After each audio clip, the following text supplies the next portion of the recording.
Jaya Radha Madhava Kunja Bihari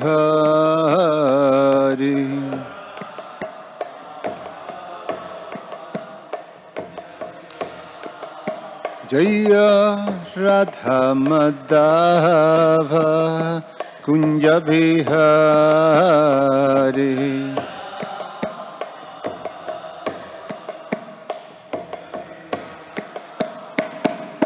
Gopijana Balava Girivardhari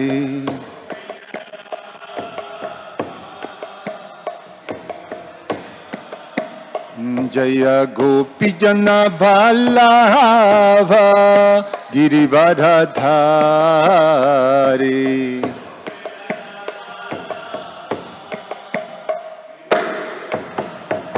Yashodanandana Braja Jana Ranjana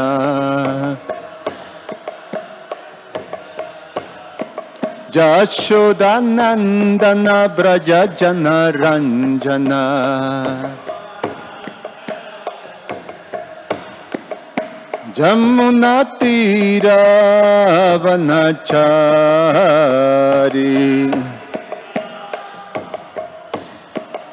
Jamuna Tira Vanachari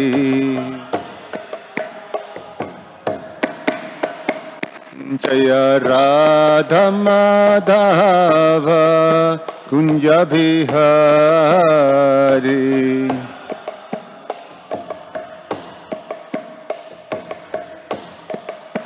Jaya Radha Madhava Kunja Bihari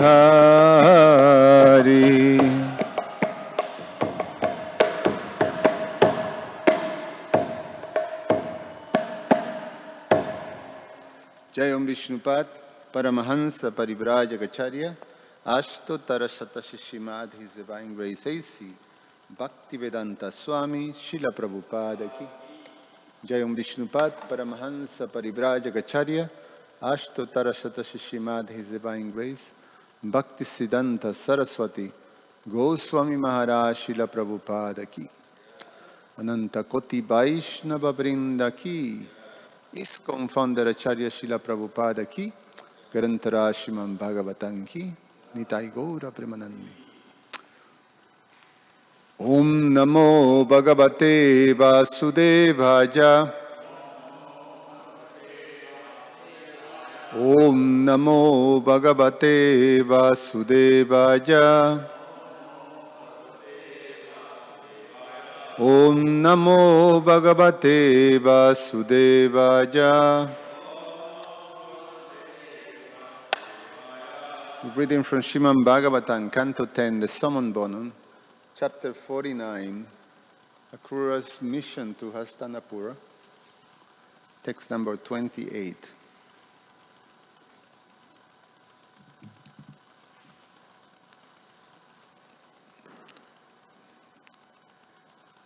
Ishwarasya vidhin konu. Got it? You got it, Lona? 49:28.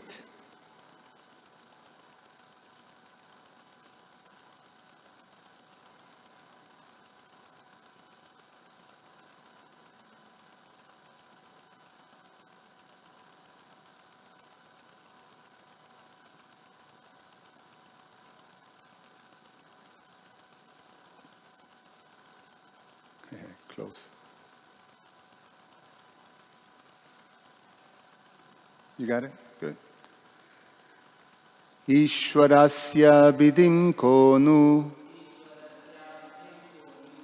vidhunotyanyata pumam bhumirbharavatha raja jobarti no jadokule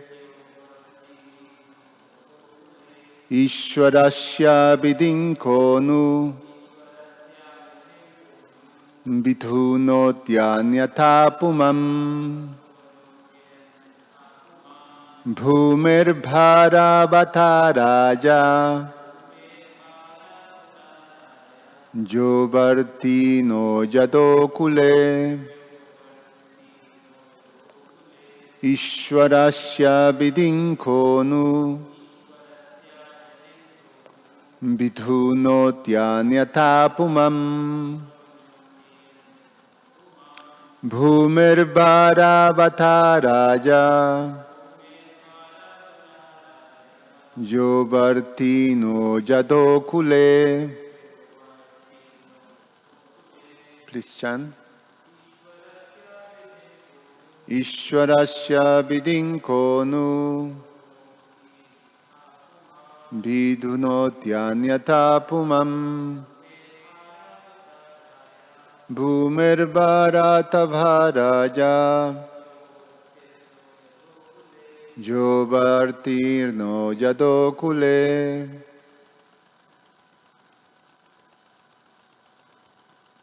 Anyone else? Ishwarasya Vidinkonu Vidhunotyanyatapumam Bhumirbharatavataja Jovartino Jadokule. Ishwarasya of the Supreme Lord, Vidhin, the law, Kaha, what, Nu, at all, Vidhunoti, can shake off, Anyatha, otherwise, Pumam, person, Bhumehe, of the earth, Bhara, the burden, Avataraya, in order to diminish, Jaha, who, Avatirnaha, has descended, Jadoho, of Jadu, Kule, in the family. Translation and purport by the disciples of His Divine Grace A.C. Bhaktivedanta Swami Srila Prabhupada Ki Jai. Who can defy the injunctions of the Supreme Lord who has now descended in the Yadu dynasty to diminish the earth's burden? Purport. Naturally, we would like to ask Dhritarashtra, quote, if you know all this, why you don't behave properly? End of quote. Of course, this is exactly Dhritarashtra's point.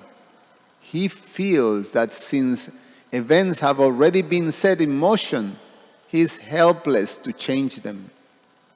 In fact, events have been set in motion by his attachment and sinful propensities, and therefore he should have taken responsibility for his own acts.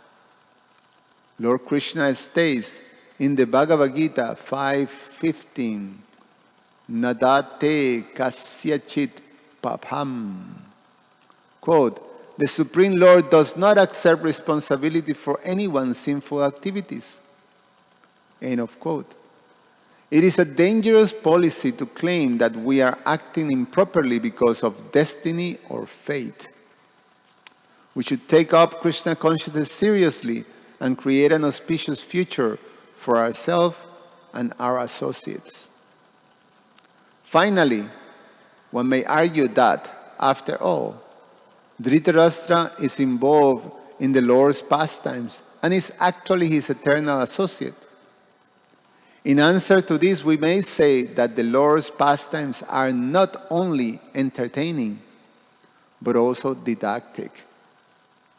And the lesson here is that Dhritarashtra should have acted properly. This is what the Lord wanted to teach.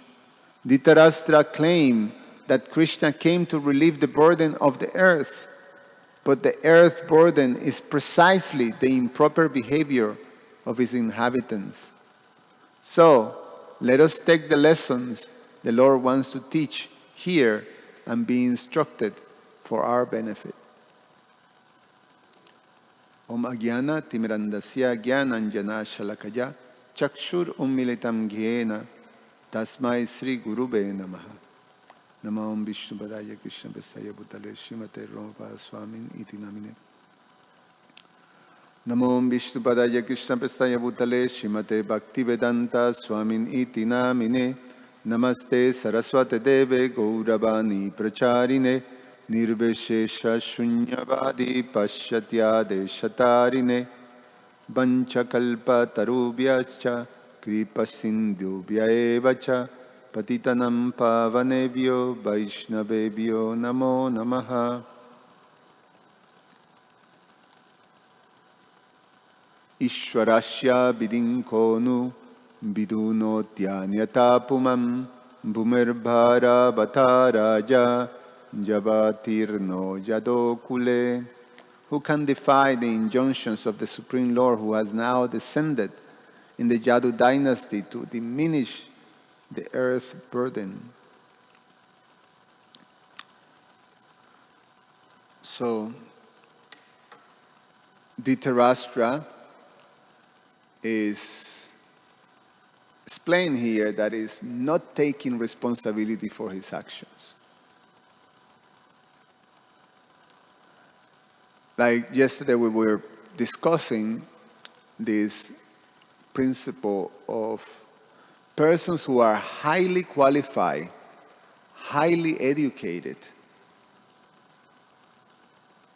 that have all the facilities for understanding, that they have the background, even previous lives, that lead to have that facility. Because you don't gain facilities such as education, birth, wealth, all these different opulence if you don't have the background of piety, knowledge. So Dhritarashtra had all that. We have been discussing that.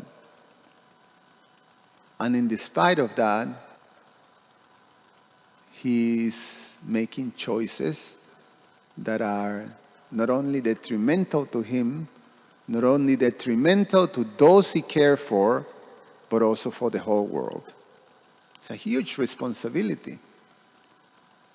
Because what he does affects, a huge, a spectrum. Huge. And with all those qualifications, he is making wrong choices. With all that responsibility, he is making wrong choices. So how does that happen? How does that happen? Then Krishna described that as Mayaya Aprahita Jnana. We mentioned that. Mayaya Aprahita Jnana means that his good intelligence has been stolen by illusion.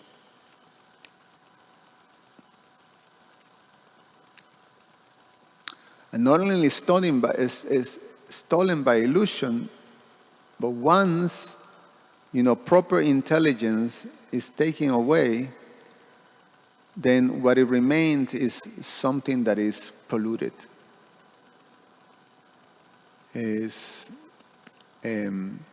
In the Bhagavatam, the personified Vedas describe that in type of intelligence as Abhishuddha Buddhaya. Abhishuddha Buddhaya. Abhishuddha means impure intelligence.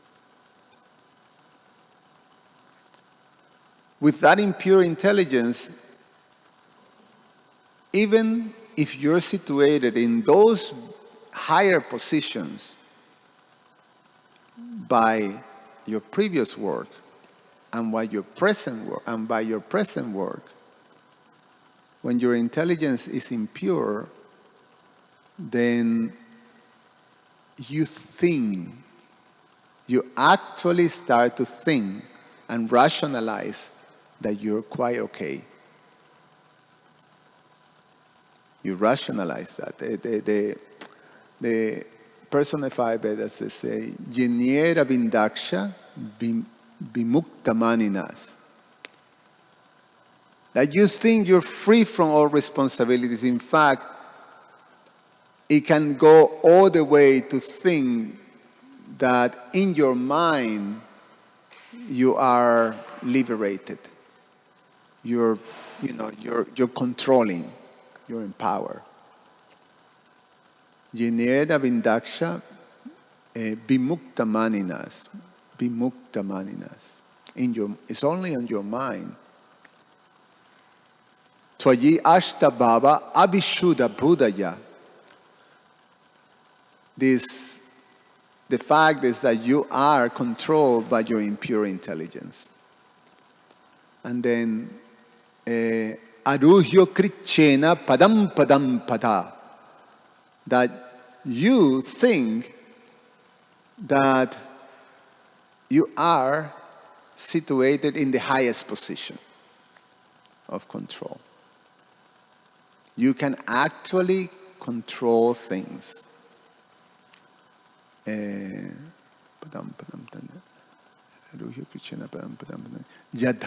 atho nadrita jusman angrayaha. But very soon, that position of so-called superiority will bring you down. You will fall down very soon from that position. It's unsustainable. It's an illusion. But the question is, this losing our intelligence. When Maya takes away our intelligence, illusion. And then comes this whole process of rationalization. Rationalizations, how by nature, a conditioned soul that is influenced by false ego, there is this natural propensity to try to believe that you're okay, that you're right. There's a conception that we have of ourselves as we are, I am, this is mine, this is what is supposed to be mine. I'm entitled for this. And with that conception, what am I doing right? What am I doing wrong? This is what I'm entitled to. It's my right. And then I rationalize my position. And if life, basically, because this is what material Krishna's energy does, it baffles all our efforts. At the end, it takes it away.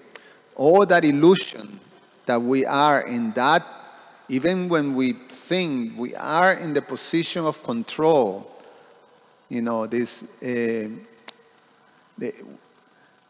whatever we think, or with our polluted intelligence, we think is the highest position. And even if I achieve that highest position, that I, with my polluted intelligence, think it is, Krishna's energy will take us down, because it's a position that is not real.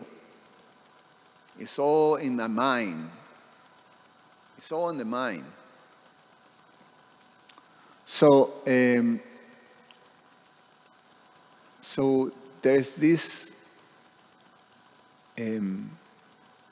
process of rationalization, one's position. I'm right.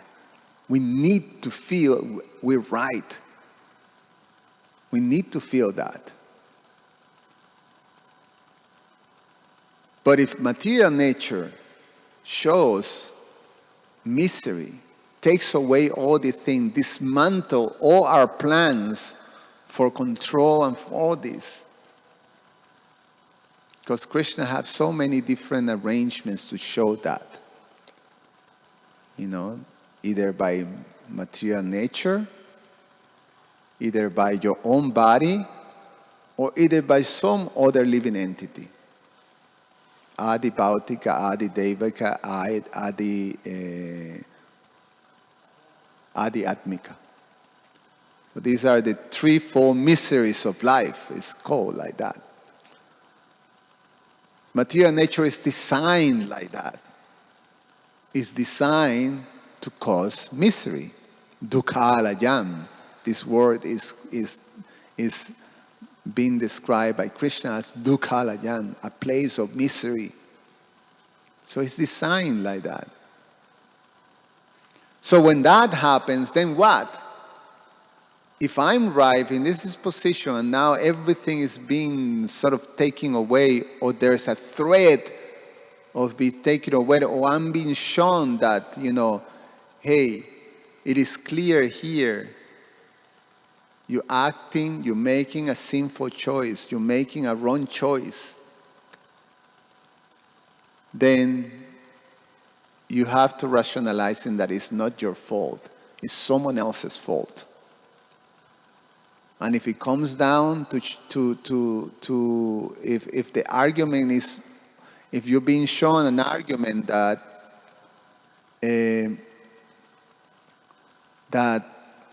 even God Himself is telling you that you're choosing wrong, you're doing something wrong, here comes the ultimate rationalization.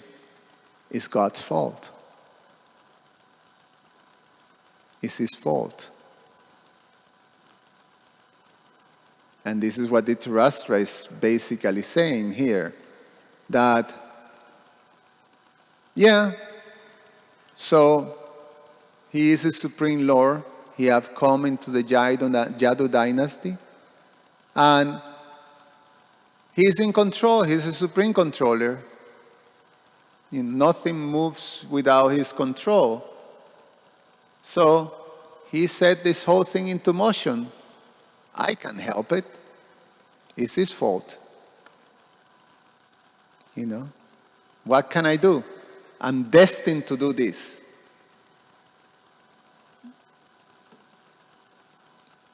And Krishna in the Bhagavad Gita clearly says, no. You choose to act. It's by your choice. It's by your desires and your choice that you act in certain way. Destiny is something that is tricky to understand, especially when you don't have the backup of transcendental knowledge, and when you don't have the association and the instruction of perfected devotees, of tattvadarshis. And that's the beautiful gift that Prabhupada gave us, that makes it very unique in this world. To have that very clear picture. Because throughout history of human society, there's many people, philosophers, thinkers, all kind of, intellectuals that have been trying to explain destiny. They have been grappling with this idea, how to explain the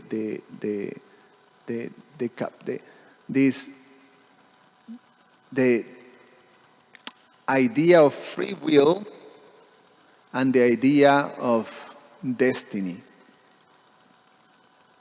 If you're destined to do things and everything is destined to happen, so really you don't have to do anything. You'll be forced like that. There's no free will.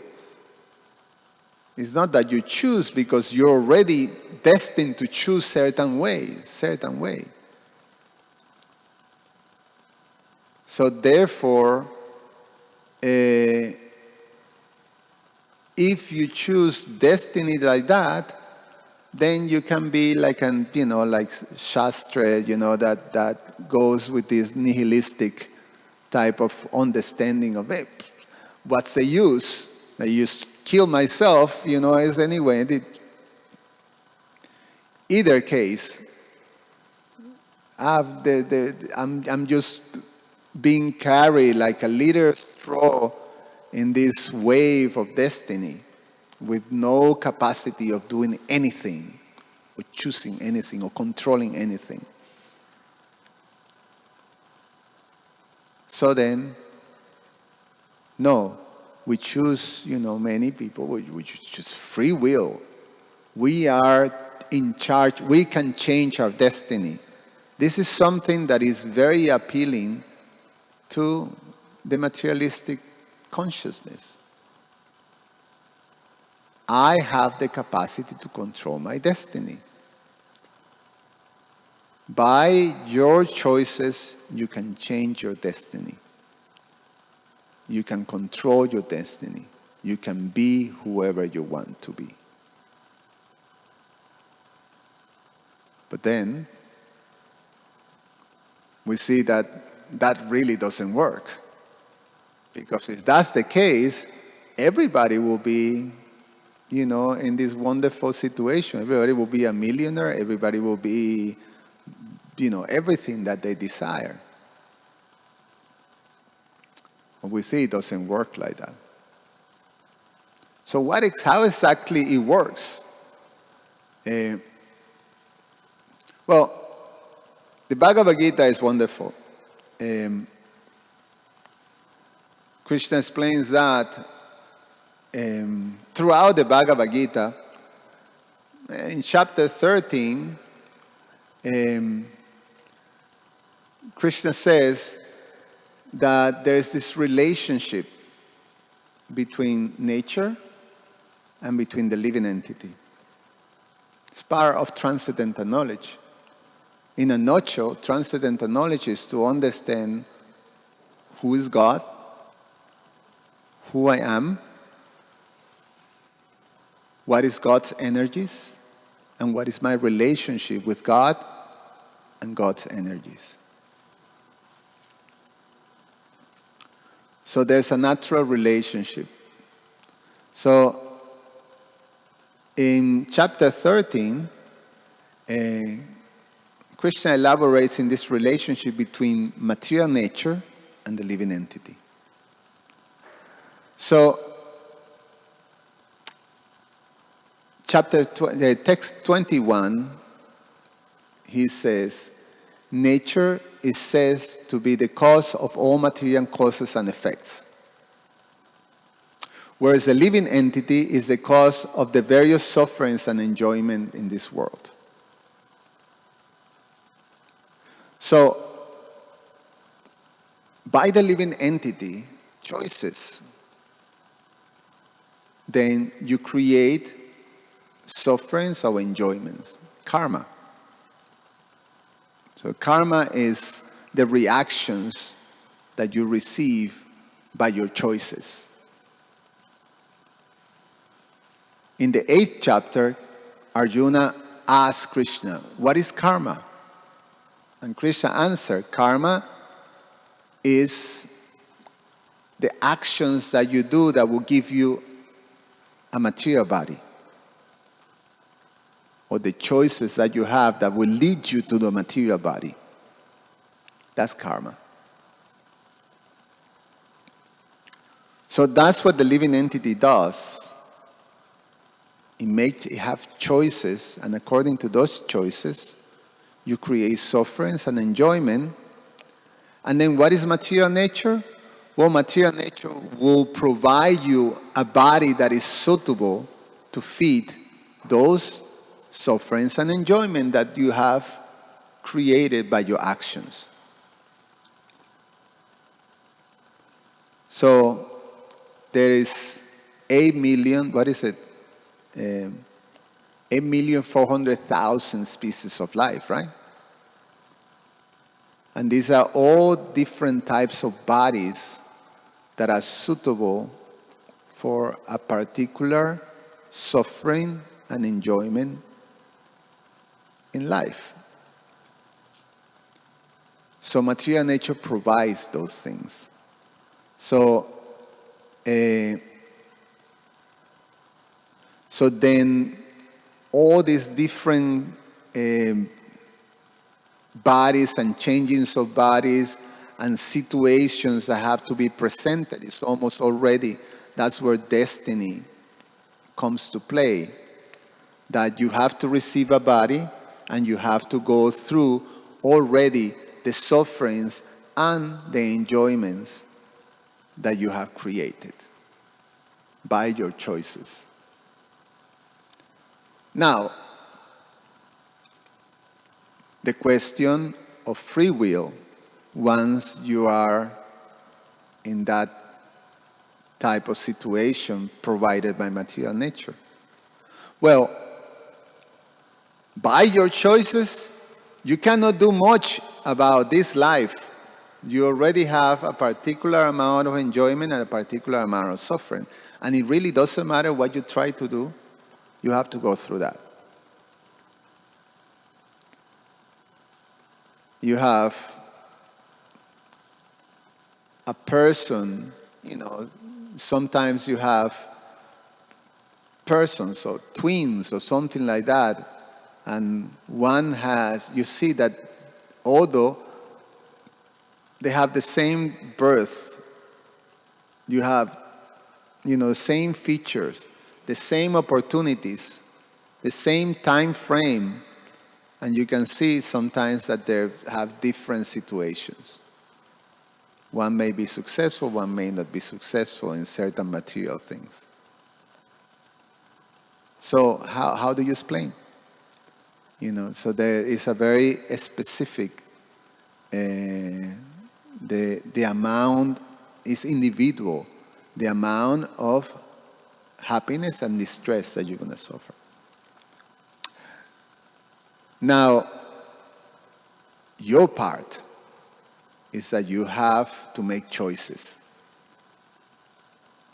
You have to make choices, and your choices is how you're going to react, how you're going to use the facilities or the situations that you have in this lifetime to either create further entanglement or become elevated, or elevate yourself out of that situation. It has been explained, it's something like this, to understand this dichotomy of free will and destiny or karma. Is when you are in a situation that has a particular limitation, but within that limitation, you have the capacity to choose. For example, if you take an airplane to India, and you be sitting down, you be in a space, in a very limited space, for 12 hours or something like that. And within that, you can be sitting.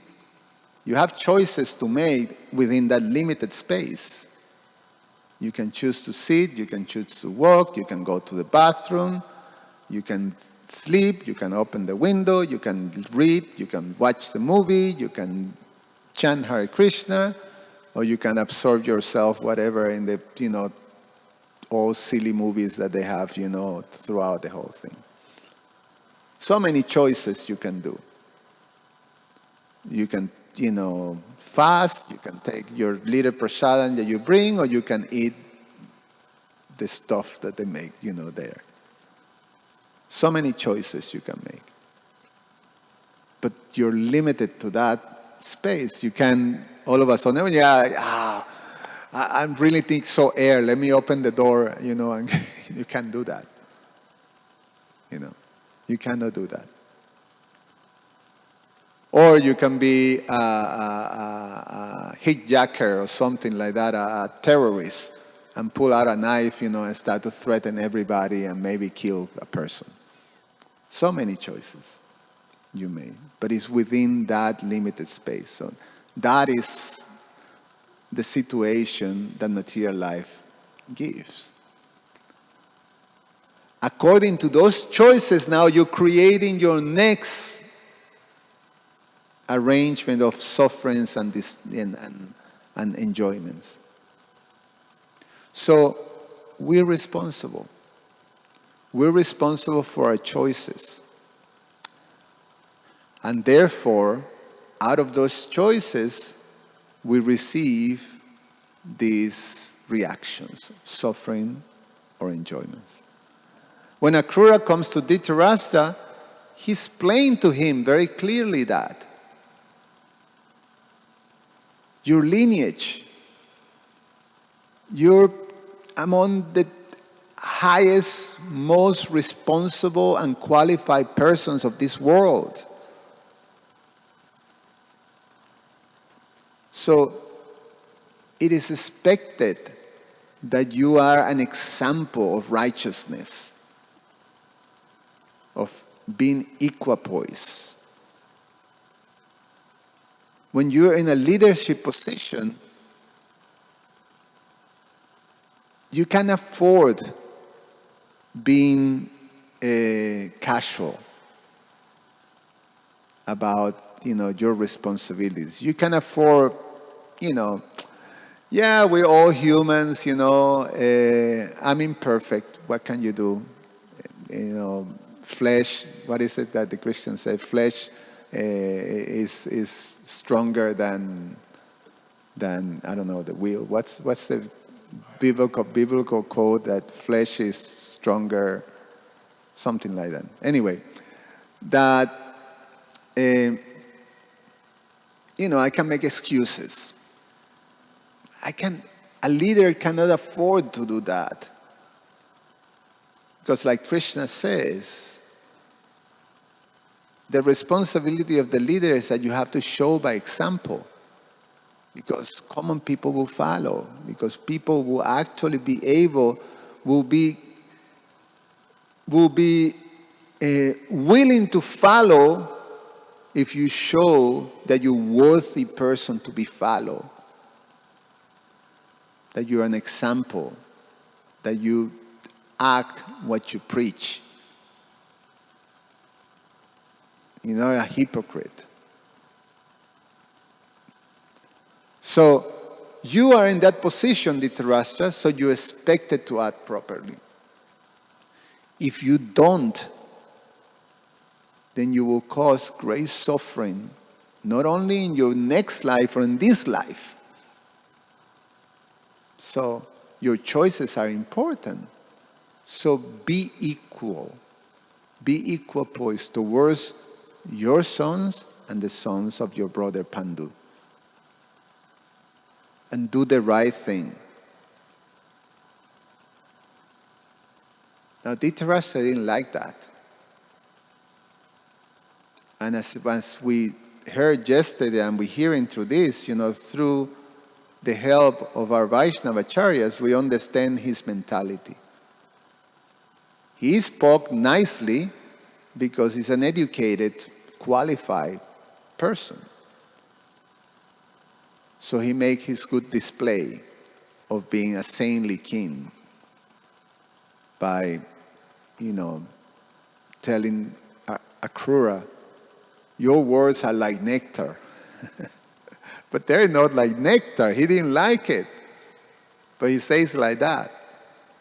He didn't like it. He didn't like, internally, Srila Vishwanath Chakravarti we were reading yesterday, internally, externally he's saying, your words are like nectar. I can get enough of it. Internally he say, who this Akrura think he is that he's going to lecture me about these things that I already know? I know about this. I know about my position. I know about, I know all the things. I'm educated. I'm this, like, Sunil I'm the son of Vyasadev. Vyasadev was my father. So I know all these things. What is this guy trying to lecture me? And Akrura says, this is a message from Krishna. So he's a Supreme Lord. Krishna, the Supreme Lord. He's the Supreme Controller. So he's already making all these arrangements, so go and talk to him. He's the one who is at fault. Why he make me blind? It's my right to be the king of this whole, dynasty. I'm the firstborn. I'm knowledgeable. I'm powerful. I'm a powerful warrior. Why do I have to go through this and be blind? He's in control. And even if I'm blind, okay, I accept, so, whatever reason it was given, I can't remember, but that he's blind, but in previous life, so why, he have to take birth as a blind person. But my sons, why he cannot be the king? So I like my son to be the king. So Krishna is making all these arrangements. We don't do anything. He's to blame. So that's his mentality.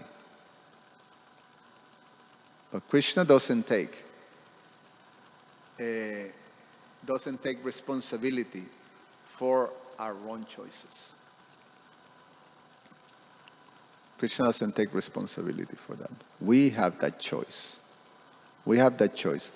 Our free will is limited, but it's there. It's real. It's limited to, do I follow the codes of religion that is given by Krishna, by God, that has been delivered in all cultures, in all times, to the medium of Krishna's servants? Do I do that, or do I make a choice not to? And then, when I do that, if I'm really, really delusional and my proper education is being stolen by illusion, then I rationalize. Oh, well, like sometimes you say, Christians have received the orders or the codes of of religion in the Bible. You shall not kill. And they rationalize it. Yeah. So when you question, but you've been telling, you shall not kill. Why are you, Srila Prabhupada challenging? Why are you maintaining slaughterhouses? To, the famous conversations I have with this cardinal, some priest in Europe. Why are you maintaining slaughterhouses? And then their rationale is that, no. That command, it doesn't mean, you don't, what it means is that you shall not murder. Meaning, you don't kill another human being. But everything else that have life in this world, that's game for you. You can kill whatever is there, Sometimes you see that, there's so little regard for life. Like, you know, sometimes you see people use our cruelty, just kill an animal with no purpose, or kill another living entity with no purpose. There's just no purpose. So it's even a harmless living entity, just with no purpose, just for fun. And, cruelty. So you rationalize like that. You rationalize like that. Yeah, it shall not murder. No. It's clear. If the Lord is very clear. So if he to say, if there's need to be a difference like that, he will have say it. You should not kill another human being, but kill everything else. You could do that.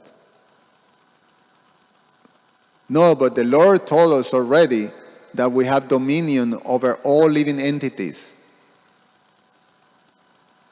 And therefore, if I have dominion, I can choose.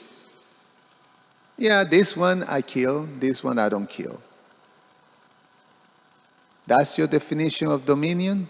You see how polluted intelligence completely twists things in order to rationalize your choices, to make you feel that you're right, that you're good. Even a demoniac person thinks like that. A cruel demoniac person, they have to rationalize that they're okay. We hear that in the Bhagavad Gita, what the demon's mentality is. I am this, I am so cultured, I am intelligent, my family members are very nice, and I'm facilitating with that. And my enemies, don't dare, because I'm going to destroy you all. Because we are the righteous ones. We are the good ones. It's that thing that you have to rationalize your position of superiority. So it's quite something. It's quite something how this material nature completely baffles and covers the conditioned soul. And to break from that is basically impossible. Duratyaya. Krishna explains, what is it? Daivi hieshu gunamayi mamma madhya duratyaya. That impossible. Duratyaya. This duratyaya is connected to the word Durga, which comes that the literally translation of that is a prison. It's an impossible prison. It's a prison that is impossible to escape. Like, I don't know, the famous story, Alcatraz, that it's impossible to escape that jail. Because it's in the middle of the island and apparently it's, infested with all kinds of creatures that will eat you alive if you try to swim out of it. And, it's so polluted, that if you swim and you escape the sharks, your body will be eaten by the chemical or something like that. There's some crazy thing. You can't escape it. So material nature is like that. It's a fortress. That's what the word Durga means. A fortress that is impossible to overcome. It's impossible to overcome. This powerful material nature that is comprised of three modes is very difficult to overcome, Krishna says. But, Mam evaya prapadyante. But if you surrender to me, mayan etan tarantite, then you can overcome. So, only through Krishna's mercy we can overcome this complete delusional power that Krishna's material nature, Krishna's Maya potency has over us. We have to connect with Krishna, and by the mercy of Krishna's devotee, then you can learn the process. Therefore, when that happens, by the mercy of the devotee, we are considered Bhagyavan Jiva, most fortunate living entity. Most fortunate. Because through that you have now the opportunity to break through. And by the mercy of these great devotees, then we understand, we learn with things, we're reading, we getting that knowledge that allows to have the tools, because now this knowledge gives us the tools, and with these tools we can understand things. We just have to use the tools. And it's important that you use these tools, understanding or keeping an account and being properly aware of what is influence our choices. Because we have to make choices. And the fact is that at this moment, most of us are still influenced by material nature. So, because material nature is still a real presence in the life of most of us, then we have to be pretty much in guard, aware. In the third chapter of the Bhagavad Gita, Krishna tells, there is an enemy, and you have to be aware. You have to be aware of this great enemy. And with that awareness, I'm going to tell you where the headquarters of this enemy is. It's in the senses, it's in the mind, it's in the intelligence. So be quite aware and in guard. And I'm going to give you a weapon that you're going to arm yourself, and as you go through carefully, understanding how this enemy acts, he called this enemy lust, then you cut that with the source of transcendental knowledge. So there's a whole process to go through. But you have to choose to do it. Dhritarashtra had those tools, but he chose not to do it because of, yesterday we was discussing, weakness of heart. His attachments. And then he went down spiral like that. Any comments or questions?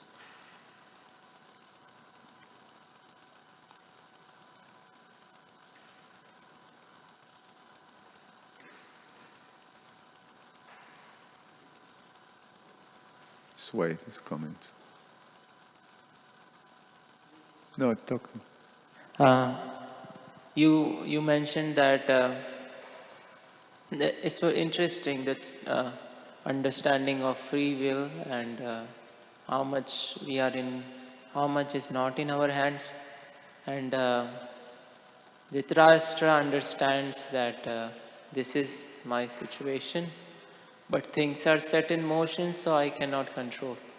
And I think a lot of time we also use religion as a biggest tool as of a denial, and we want something else, he wants his sons to become the king. He wants to remain in power. And we use spirituality as an excuse. I think true spirituality is God has given a choice for us not to fall. That is our free will. God allows our will to happen sometimes so that we can understand from our mistakes. We may say, Krishna, take away my folly, our lust, anger, greed, and all sinful tendencies.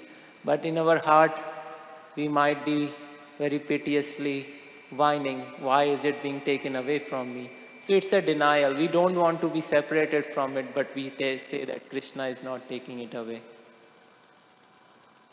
So I just thought this is what I understood. I thought anything you would like to say.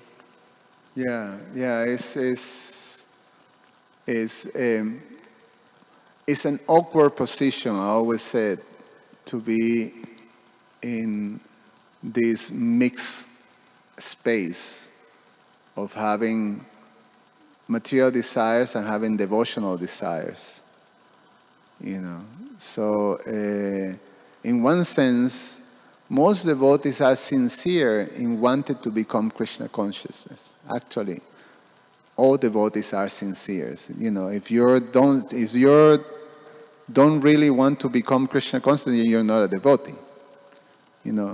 But if you're a devotee, you want to be Krishna consciousness. You want to advance. There is devotion.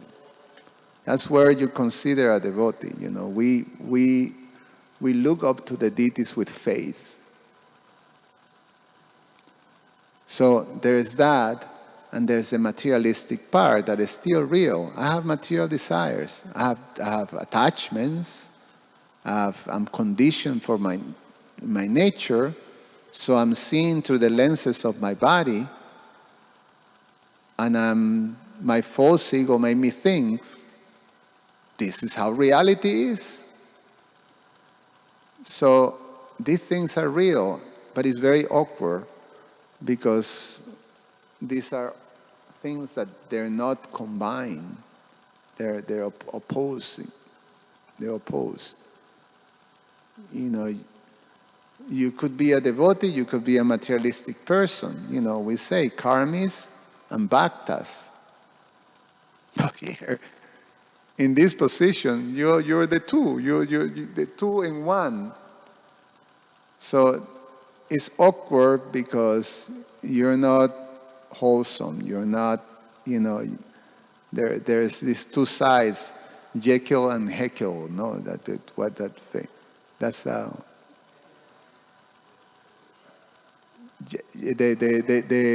doctor who have these two personalities. One is a bona fide nice person, and the other one is this crazy monster.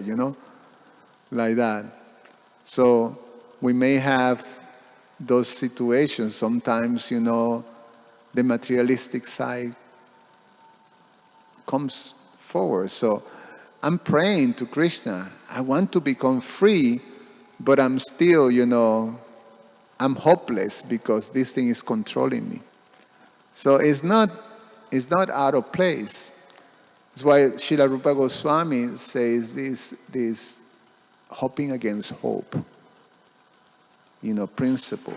He instructs us that the position of a devotee is when you come to understand your hopeless position, but you hope against hope that Krishna will at one point bestow his mercy upon you and, elevate you like that. So we, in that position, hoping against hope, this is what Lord Brahma says to Krishna. He says that, I would take all the reactions on things and with patience wait for your mercy, suffering whatever things, the choices that are made. and patiently wait for your mercy. But he will be engaged with mind, body, and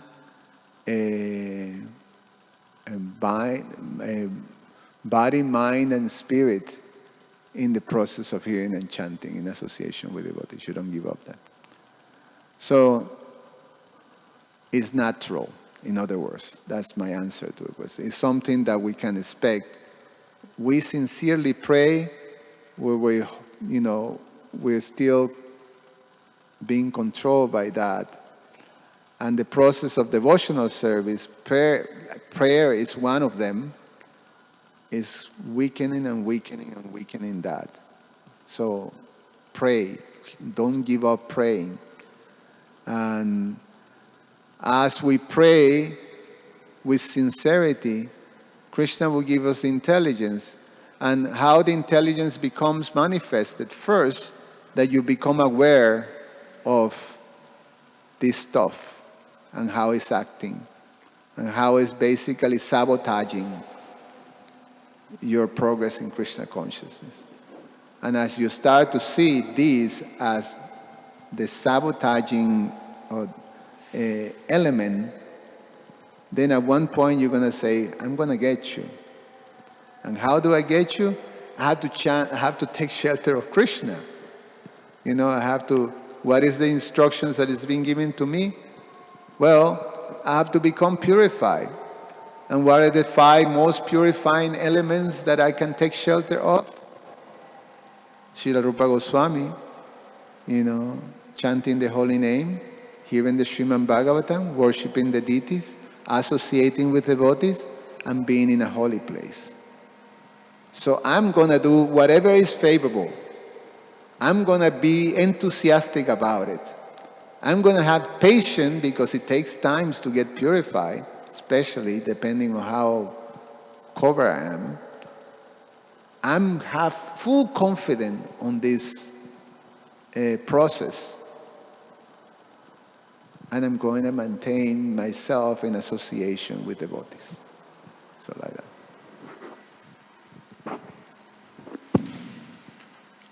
Hare Krishna, Prabhu. Thank you for your class. You made some very wonderful points. I'll kind of relate these points to I usually like to relate things to what's currently going on in devotees' life. And I think Aliona and you can relate to it the most since you guys went on the boat ride recently. So I was invited to the boat ride, and at first I asked Aliona, will there be life jackets?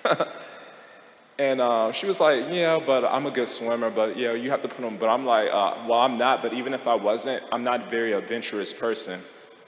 So I always think about all the things that could go wrong in having fun. So I decided not to go. But we see, I can relate to I think we all can relate to Dhritarashtra the most because he knew what the right thing was to do, but he did the wrong thing. So sometimes we know what the right thing to do, but we do the wrong thing. And even more, we know what the right thoughts to think, but we're like, oh, I think I'm going to think these thoughts, they're a little bit more fun than devotional thoughts. So we see that using this analogy, if you jump in the water, and I heard from Violet that there was the Prabhuji swimming, they were swimming, I believe. And now swimming in the middle of Lake Michigan is fun, right? But suppose the boat leaves, it's not so fun anymore. So we see when we're swimming in this ocean of material world, treading, it may be fun, even with the life jacket, but we may want to go to one direction, the shore. But we see the waves are so powerful that it drags us further and further into the ocean. So we see in this world, we may want to come to the temple, but like you said, lust. Okay, let me go by the beach. That seems more fun than the temple, or greed, or some things. We see that the moles drag us in different places. So my question is, you mentioned like taking shelter of Krishna, which means taking shelter of a boat. Krishna, please help me. I thought it was gonna fun to tread in this material world. It was for a little bit, but it's not so fun when there's no shelter, no boat around. But you said if we do the wrong thing, then we should expect the wrong result, and vice versa, right? But we see Jesus, he did the right thing. He was crucified. Prahlad, he did the right thing. He was suffering in so many ways. Dasa did the right thing, beaten 22 marketplaces. So we see in this world, sometimes when you do the right thing, you get the wrong result. So a lot of times we develop the faith that, why am I being religious? I'm struggling to pay my bills. I get no respect from even my religious institution. Let me do the wrong thing. It seems like the people in the material world, they seem to be flourishing a little bit more. So we develop that faith. So how to develop the faith that do the right thing, even if you so-called this spirit?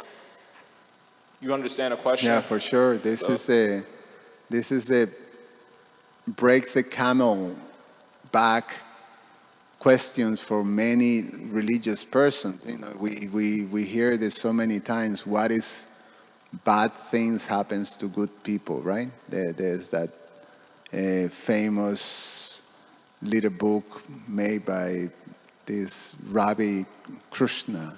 It was Krishna or something like that. Why bad things happen to good people? You know, so the question, if God is all good, then how is that, again, you're blaming God or you're blaming, you know, something else. So if God is all good and he allows, you know, things to happen, bad things to happen to, you know, Prahlad Maharaj or, you know, if he's a devotee, so if God is all good, how is that he allows this evil to do harm to his devotee? Like that. You know, Lord Jesus was crucified and was killed. At the end, he didn't die. Yes, so, you know, but it was some yogic power. It's the same thing that Haridas Thakur did. You know, he appeared to be dead, but, you know, he went back, you know, like that. He was not really dead. There's some sort of a control of your, you know, capacity, your body. So, but harm, you know. So if God is all powerful and he allows evil, then God is not all good. Because, you know, so either he's all powerful or all good. So if evil happens in the world and bad things happen to good people, then he's not all good. He's just all powerful. And then vice versa, if he's all good and evil happen, then he's not all powerful because he can, you know, he have a counterpart. He have an, you know, Satan is as powerful as God, and they're in a struggle to control the world. And really, if we study the world, actually Satan is doing better than God, you know, because, you know, things are pretty messy. And so then, yes, we prefer to believe in God that is all good but not all powerful. And then, you know, that defy the concept of God. God is, no one is greater or equal to, is the supreme controller. So the reason of this, or to address your observation and the question, is the answer is transcendental knowledge. Krishna says that too. We need to have transcendental knowledge to understand these things. Without transcendental knowledge, you can always, at best, have just a partial understanding of the truth.